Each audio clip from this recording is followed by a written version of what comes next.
Assalamualaikum ADP class. In the last lecture, we have discussed the objectives of monetary policy. Today in this lecture, we will study about those instruments of monetary policies which are helpful in achieving these objectives. As you know, monetary policy is the oldest policy for economic stability. The main purpose of the monetary policy is economic stability. In fact, it is a policy which is adopted by the central bank of a country to control the supply of money. And all those methods which are adopted by the central bank of a country to control the supply of money are called monetary policy. Monetary policy means monetary management. In the word of Professor Harry G. Johnson, it is a policy of central bank to control the supply of money with the aim of achieving macroeconomic stability. हमने पिछले भी lecture में discuss किया था कि macroeconomic stability और economic stability is the main and the most important objective of the monetary policy. और बाकी जितने भी हमने ऑब्जेक्टिव्स पढ़े वो दरहकीकत इकोनॉमिक स्टेबिलिटी को हासिल करने के लिए ही जो है वो डिज़ाइन किए जाते हैं. Now we will discuss what are the instruments, what are the tools which central bank has for the application of the monetary policy to achieve all those objectives which it designs for its monetary policies. These instruments can be classified into two groups. The first group of instruments and the tools is known as quantitative methods or quantitative instruments, and the other group is known as the qualitative methods or the qualitative instruments. First of all, we will discuss the quantitative instruments of monetary policy.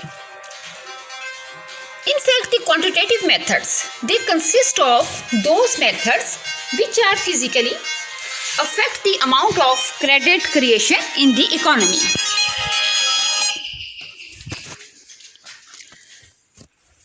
Credit creation को physically affect करना यानी कि बाकायदा credit creation. Credit हम जानते हैं कि इसका जो मेन सोर्स है it is the loan.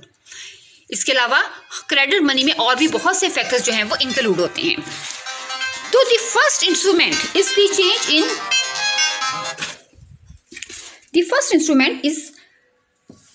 Change in the bank rate policy और the rediscount rate. What is the bank rate or the rediscount rate? The rate at which the central bank of the country gives loan to the commercial bank is known as the bank rate or rediscount rate. In Pakistan, State Bank charge 5.75% as bank rate in March 2017. ये ratio आमतौर पर very करती रहती है. Central bank आम commercial banks को जिस rate पर भी लोन प्रोवाइड करता है ये रेट बैंक रेट कहलाती है, जबकि आम कमर्शियल बैंक जिस रेट पर इन्वेस्टर्स को, प्रोड्यूसर्स को या बाकी लोगों को लोन प्रोवाइड करते हैं ये हमारी इंटरेस्ट रेट कहलाती है. बैंक रेट और इंटरेस्ट रेट दोनों आपस में स्ट्रांगली कोरिलेटेड होते हैं. बैंक रेट अगर इंक्रीज कर जाए तो इंटरेस्ट रेट बढ़ जाती है और कम होती हुई बैंक रेट इंटरेस्ट रेट को भी कम कर देती है. So by charging such rate of interest the central bank can influence the supply of money in the country. To control inflation, central bank increases the rate of interest. Rate of interest को वो कैसे increase कर सकता है? अगर inflation है, अगर ज़र का इजरा बहुत ज़्यादा है और इकोनॉमी में जो है वो मनी जो है वो बहुत ज़्यादा सर्कुलेट कर रही है तो इन्फ्लेशन में हमेशा सेंट्रल बैंक रेट को या रीडिस्काउंट रेट को ज़्यादा कर देगा. जैसे ही वो ज़्यादा करेगा तो कमर्शियल बैंक जो है उनको सेंट्रल बैंक से भी जो है वो लोन महंगा अवेलेबल होगा और ऑटोमेटिकली वो अपनी रेट ऑफ इंटरेस्ट को भी ज़्यादा कर देंगे। गोया अगर बैंक रेट बढ़ जाएगी तो कमर्शियल बैंक को इंटरेस्ट रेट ज़्यादा करना पड़ेगी। अगर इंटरेस्ट रेट ज़्यादा होगी तो ऑटोमेटिकली लोन डिक्रीज हो जाएंगे। लोन के डिक्रीज हो जाने की वजह से इन्वेस्टर्स कम इन्वेस्टमेंट कर पाएंगे, चुनाचे आउटपुट लेवल कम हो जाएगा, एम्प्लॉयमेंट लेवल कम हो जाएगा, प्राइसेस कम हो जाएंगी और इकोनॉमी उस शदीद इन्फ्लेशन के दौर से बाहर आ जाएगी। In the same way, if there is a deflation, so to remove the deflation central bank will decrease the bank rate को डिक्रीज कर दिया जाएगा and automatically the commercial bank will be force to decrease the rate of interest. जाहिर उन्हें कर्जा अगर बहुत सस्ता अवेलेबल होगा तो आगे भी वो इंटरेस्ट रेट को कम कर देंगे। इन्वेस्टर्स के लिए जब रेट ऑफ इंटरेस्ट कम हो जाएगी तो ये उनके लिए एक इंसेंटिव साबित होगी, वो ज़्यादा मिकदार में लोन्स अवेल करेंगे। इन्वेस्टमेंट, प्रोडक्शन, एम्प्लॉयमेंट और prices all will start pricing up. Economy में तमाम तर इकोनॉमिक एजेंट जो हैं वो तेज़ी से जो है वो ऊपर की तरफ मूव करना शुरू करेंगे। इन्वेस्टमेंट बढ़ेगी, प्रोडक्शन, डिमांड, सप्लाई, प्राइसेस सब जो हैं वो इंक्रीज करेंगी और इकोनॉमी में वो एक जो डिफ्लेशन, जो एक रिसेशन और सरबाजारी की कैफियत फैल गई थी उससे बाहर आ जाएगी। गोया सेंट्रल बैंक अपनी लोन बैंक रेट में कमी बेशी करके इसको कम और ज़्यादा जो है वो कर सकता है। इन the same way, another method of the monetary policy, another instrument of the monetary policy is the open market operation. It is known as the second instrument of the monetary policy. Under this technique, the central bank sells or purchases the government securities. If the central bank finds that commercial banks are providing excessive loans which are creating inflation, so, in order to remove the inflation, the central bank sells the government securities. Yes, students, what policy he will be adopted under this instrument? He will sells the government securities, because when he sells the government securities, a large amount of money will be shifted from the people towards the central bank. So, the commercial bank will purchase these securities to earn the interest rate against such securities. In securities के गिर्द जितना भी इन्हें profit हासिल होता होगा वो profit को हासिल करने के लिए ना सिर्फ जो है आम आवाम भी बल्कि कमर्शियल बैंक भी जो है वो सिक्योरिटीज को परचेज करेंगे। So in this way the resources of the commercial bank will go down, they will advance less loans according to inflation will be controlled. इन सिक्योरिटीज को परचेज करने के लिए आम लोग आमतौर पर अपनी सेविंग्स को इस्तेमाल करेंगे, चुनाचे वो कमर्शियल बैंक्स के नाम जो है वो चेक्स लिखेंगे। इस तरह भी जो है वो उनकी कमर्शियल बैंक्स के जो रिजर्व्स हैं वो कम हो जाएंगे और ख़ुद भी आगे कमर्शियल बैंक जो हैं वो मुख्तलिफ किस्म की सिक्योरिटीज़ जो हैं वो परचेज़ करेंगे तो उनके जो रिजर्व्स हैं वो कम हो जाएंगे। जब उनके रिजर्व्स कम हो जाएंगे तो वो कम मिकदार में लोन को एडवांस कर सकेंगे। नतीजतन इकोनॉमी में कम मनी जो है वो सर्कुलेट करेगी क्योंकि लोन कम प्रीवेल करेगा, कम फैलेगा, इन्वेस्टर्स कम लोन अवेल करेंगे, तमाम तर इकोनॉमिक एजेंट्स तेज़ी से नीचे की तरफ आएंगे और हम इस तरह इन्फ्लेशन को कंट्रोल कर सकेंगे। And if there is deflation in the economy, to control the deflation the central bank purchase the government securities. Then the monetary base of the commercial banks will increase and their loaning power will also increase. क्योंकि deflation में जब central bank securities को purchase करेगा तो securities की amount के बराबर जो वैल्यू है वो आम अफराद से, आम लोगों से, इन्वेस्टर से, कमर्शियल बैंक से जो है वो हुकूमत की तरफ से जो है वो कमर्शियल बैंक्स की तरफ जो है वो शिफ्ट हो जाएगी क्योंकि लोग जो गवर्नमेंट जो है वो सिक्योरिटीज को परचेज कर लेगी और नतीजतन अवाम को जो है वो इन सिक्योरिटीज की जो है वो अमाउंट वापस कर देगी। इस तरह इकोनॉमी में मनी की जो सर्कुलेशन है वो ज़्यादा हो जाएगी, मनी की सर्कुलेशन भी ज़्यादा हो जाएगी और कमर्शियल बैंक्स के पास जो है वो लोन देने की पावर इसलिए बढ़ जाएगी कि लोग ये अमाउंट बैंक्स में जमा करवाएंगे और इस तरह बैंक्स ज़्यादा मिकदार में लोन देने के काबिल हो सकेंगे। और जब लोन इंक्रीज करेगा तो प्रोडक्शन, डिमांड, सप्लाई, इन्वेस्टमेंट सब फैक्टर जो है वो इंक्रीज करेंगे और नतीजतन इकोनॉमी में डिफ्लेशन का अमल जो है वो खत्म हो जाएगा। The third method is the change in the reserve requirements. Each commercial bank has to keep a certain proportion of its deposits in the form of reserves just to meet the demand of the depositors.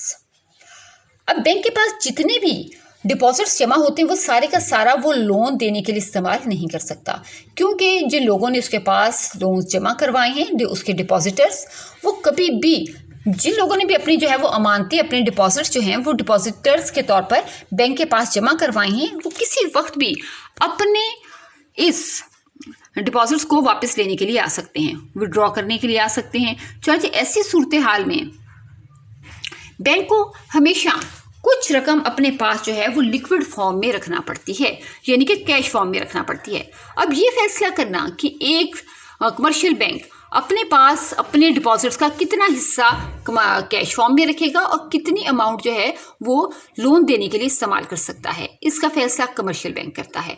आमतौर पर जैसे पाकिस्तान में state bank of Pakistan के मुताबिक commercial banks को अपने deposits का 30% हिस्सा और कैश फॉर्म में अपने पास रखना चाहिए और उसको कतन जो है वो कर्जा देने के लिए इस्तेमाल नहीं करना चाहिए, ताकि वो अपने डिपॉजिटर्स की नीड्स को पूरा कर सके। जब डिपॉजिटर्स को कैश फॉर्म की जरूरत हो वो चेक के जरिए ये रकम निकलवा सके।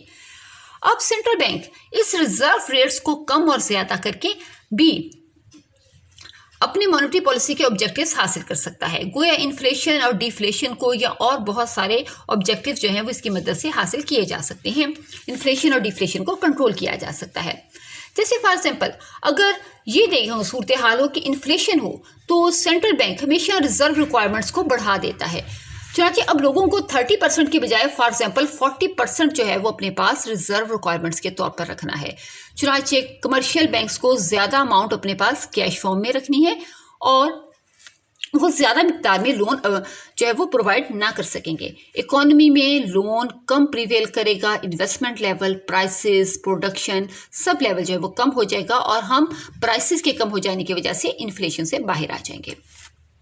और इसी तरह अगर डिफ्लेशन की सूरत हाल हो तो सेंट्रल बैंक रिजर्व रिक्वायरमेंट की रेट को जो है वो कम कर देता है। जैसे अगर पहले सेंट्रल बैंक 30% लोन अपने पास कैश फॉर्म में रखते थे यानी रिजर्व रिक्वायरमेंट्स में रखते थे, तो अब उनको जो है वो सिर्फ 20% रखना है। गोया वो अपने डिपॉजिट्स का 80% जो है वो लोन के तौर पर इस्तेमाल कर सकेंगे, क्योंकि उन्हें सिर्फ 20% जो है वो कैश फॉर्म में रिजर्व रिक्वायरमेंट्स के तौर पर अपने पास रखना है, ताकि डिपॉजिटर्स की नीड को पूरा किया जा सके। अब बैंक्स की क्रेडिट इशू करने की जो कैपेसिटी है, उनकी जो पावर है वो बढ़ जाएगी और नतीजतन ज़्यादा लोन जो है वो इकोनॉमी में सर्कुलेट करेगा और जो डिफ्लेशन का अमल है उससे जो है वो बाहर आया जा सकेगा। दी नेक्स्ट जो है वो इससे मिलता जुलता ही कंसेप्ट है, it is the change in reserve ratio. Reserve ratio क्या है? इनफैक्ट बाय लॉ तमाम तर कमर्शियल बैंक इस बात के पाबंद होते हैं कि वो अपने डिपॉजिट्स की एक खास रेशो सेंट्रल बैंक के पास जो है वो जमा करवाएं। पाकिस्तान में आमतौर पर स्टेट बैंक ये रेशो जो है वो 5% तक रखता है। गोया हर कमर्शियल बैंक अपने डिपॉजिट्स का 5% सेंट्रल बैंक के पास एज अ रिजर्व रेशो जो है वो रखवाता है। जवाबन सेंट्रल बैंक उसको बहुत सारी जो है वो फैसिलिटीज़ जो है वो प्रोवाइड करता है। ये आमतौर जो है वो उन बैंक्स के बारे में होता है जो सेंट्रल बैंक के पास शेड्यूल्ड बैंक होते हैं। So when there is the inflation in the economy, to remove this inflation, the central bank will increase the reserve ratio.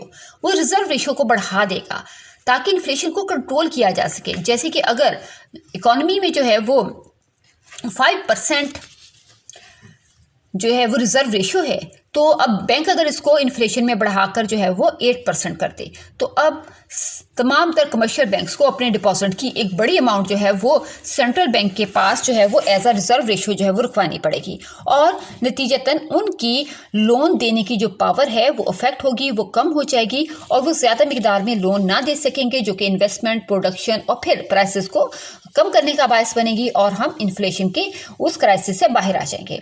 जबकि इसके बरक्स अगर इकोनॉमी में जो है डिफ्लेशन की कैफियत पाई जाए तो सेंट्रल बैंक हमेशा रिजर्व रेशो को कम कर देता है।